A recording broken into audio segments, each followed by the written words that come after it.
দিনটি ছিল ১৯৭০ সালের ১৪ জুন মেক্সিকো বিশ্বকাপ।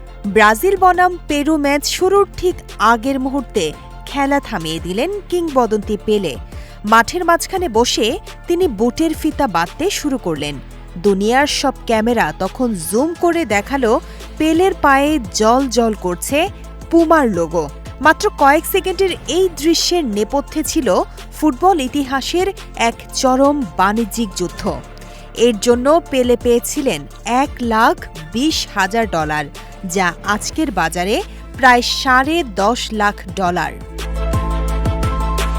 গল্পের শুরু ১৯২৮ সালে জার্মানির ডাসলার ভাইদের হাত ধরে।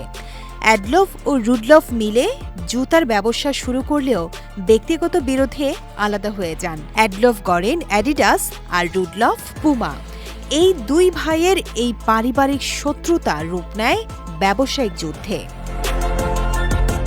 এদিকে ফুটবল দুনিয়ায় পেলের আকাশচুম্বী জনপ্রিয়তার কারণে দুই ভাইই তাকে ব্র্যান্ড অ্যাম্বাসেডর করতে চেয়েছিলেন, কিন্তু টাকার লড়াইয়ে দেউলিয়া হওয়া এড়াতে তারা চুক্তি করেন কেউই পেলেকে স্পন্সর করবে না।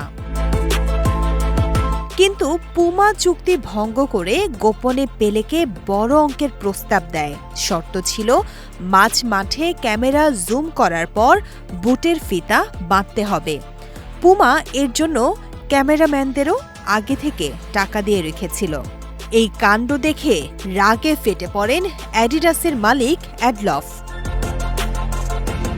পেলের এই অভিনব বিজ্ঞাপনে রাতারাতি বিশ্ববাজার দখল করে পুমা।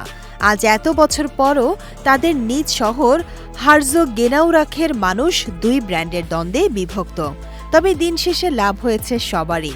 পেলে হয়েছেন সর্বকালের সেরা, আর দুই ভাইয়ের হাত ধরে অ্যাডিডাস ও পুমা আজ বিশ্বখ্যাত ব্র্যান্ড।